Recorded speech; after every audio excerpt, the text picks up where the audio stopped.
to viral tonsillitis, so he sadly is not with us. So I have a replacement for you, everybody. Do you? We have a last-minute addition to the panel, very kindly stepping in at the last minute.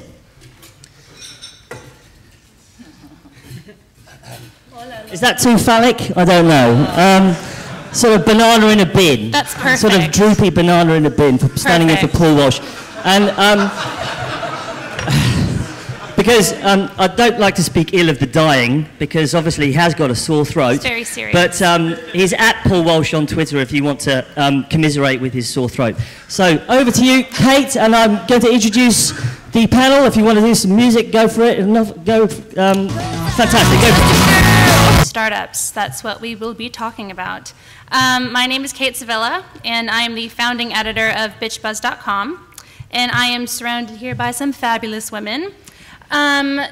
Basically, we want to find balance in our tech culture between the male and female geeks, and hopefully with this panel we want to, with your help, come up with some solutions as to how we can balance our tech culture. Lots of people like to debate about this. Lots of people like to avoid it as an issue and pretend it doesn't exist. But basically what we're going to try to do today is come up with some solutions. So our panelists, we have Susanna Proberski-Wilson, who is the head of marketing communications at Huddle.net and creator of Silicon Stilettos, product officer at Viadeo. Welcome. And we have Sophie Cox, the co-founder of Worldeka. And Lisa Reichelt, who you just met. So it is no secret that when you're at a tech conference such as this or a networking event for startups that there are more men than women. How many women are here today? Hands up. Woo, that's a good amount, actually. There's not 6 like there usually are. Well done. So there have been lots of studies and research as to why there are less women than men in the tech industry, and specifically why women who have worked in the tech industry then decide to quit their jobs and leave the industry altogether. One study by the Harvard Business Review suggests that this is because of numerous things, such as the women just get fed up with working in a hostile macho culture. I don't think macho is a word that I would use to describe lots of the men in tech industry, but there you go. That the women experience feelings of isolation, that there are a lot of women who are uncomfortable working in a culture that encourages risk-taking, and that are also uncomfortable working in time-sensitive positions that compromise family responsibilities. Right. So Mark Raskino from Gartner also wrote a paper called Women and Men in IT, Breaking Through Sexual Stereotypes, which I believe you can read online for a mere $1,000 if you're interested. His paper reports that the number of women in IT declined over 10% from 1996 to 2004. He also suggests that in order to fix this problem, that we need to change the game instead of merely just trying to change the players and to get more female players. So how do we think we can change the game?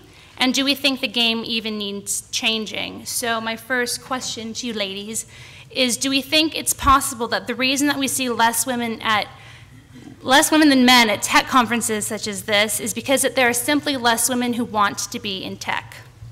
So anybody who wants to give that a go? Awesome. Do we? Yeah, I guess no one wants to talk. Do we think that there are not as many women here because they don't want to be? Can I read the question on the computer? Yes, you can. Absolutely. Okay. It's right here. I think you have to. Are these things just on, or? Yeah. I think they're on. Yeah. I think it's probably a little more systemic than that. I mean, to say there are just not enough women that want to be involved in technology is looking at the immediate group of people that might know this conference on and saying, you know, these people are not interested in technology enough to go. Well, hypothetically, we're looking more at how this culture is existing in its first place. So perhaps you have to look more towards education, the proliferation of information about this kind of stuff, you know, the kind of people you attract to conferences like this. And I must say, I think the fact that a hell of a lot of people put their hands up in the room, and we all know that's not necessarily representative of every kind of event we go to, shows that actually when someone like Mike puts on a conference and makes a concerted effort to make sure that information is going to all kinds of people, and they have panels like this, then more women are interested in coming to an event because they feel included. So the very nature of the fact that this is quite popular, okay, not 50-50, but you know, that may be an unlikely achievement at this point in time, shows that it is to do with how the conferences are set up and how that kind of information is given, I would say. Cool. So to kind of address more of that question, do we think that there are not as many women in technology simply because women don't want to be, or that because there's something stopping them from being as equal to men in the tech industry? Okay, if I can take this one. You go. Some of you may know that I've been doing a little bit of research, and I got about 200 of you people in the industry, in startups and in tech. And I asked them a very simple question, and it was why there aren't actually more women in startups and in technology. And it comes down to one thing, and apparently it's choice. And 50% of people replied that women don't get into startups and in technology because they simply don't want to. There were hardly any people blaming education, only about 6%, and 30%, so is, you know, less than 1/3 said that is because they don't have enough good role models. But I think there is a little bit more to this choice than women just simply not wanting to go into tech and startups, because women constantly make choices and sacrifices wherever they go and whatever jobs they take. And it always comes down to, do I want to have a career or do I want to have a family? Can I combine these? If I decide to go and work, you know, in a tech startup, can I face up to 20 hours a day work? Can I, you know, pick up my kids from school? Can I juggle all these balls? There's less job security, there's more risk. I mean, how do I deal with that? And then when you finally make this decision, okay, I'm ready for it, I'm up for it, I'm gonna do it, and then you have to compete with men. And then whenever, you know, in the startup or in a tech company that people are hiring, you have to sort of fight against already established gender stereotypes. You know, men are more aggressive, they're more get-going. And macho. And macho, et cetera, et cetera. And on the top of that, obviously, there's maternity pay and this and that. And then you're facing yourself with a question, okay, so there is this old boys hiring network, and they are hiring in their own image. And because there's already more men in startups and in technology, there's always going to be more men hired than women.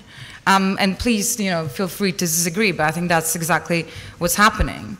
Also, somebody put a really interesting comment in the survey, and I'm guessing it's a woman, and she said, you know, it's like not being let into golf clubs or not being let into smoking rooms. It hasn't changed that much. The thing is, what I would say is kind of quite ironic about that is that, you know, that's the data you're getting, and that's true. But yeah, actually, if you look around the kind of culture that is in the tech scene in general, we're quite liberal. We're quite left-wing. We're quite, you know, equal opportunities if you talk to anyone. I would say that there is a, you know, compared to something like the City Boy network, you know, where it's actually incredibly ingrained sexism in the culture in some areas, technology is quite a good place for women in that way, and it seems that there should be, you know, it's not so aggressive as some things. Yeah. And also things like the flexibility of time. I mean, our chief developer at Worldica, who's a guy, you know, goes home relatively early so he can eat dinner with his kids and put them to bed, and then he carries on working. And that's the great thing about technology. You know, wherever you're working is where your computer is. So, you know, I agree with you completely, but I just think it's so ridiculous it's happening in this culture because it's, you know, quite a liberal culture with actually a lot of flexibility, because wherever your laptop is your working environment, as many a beach bum can attain.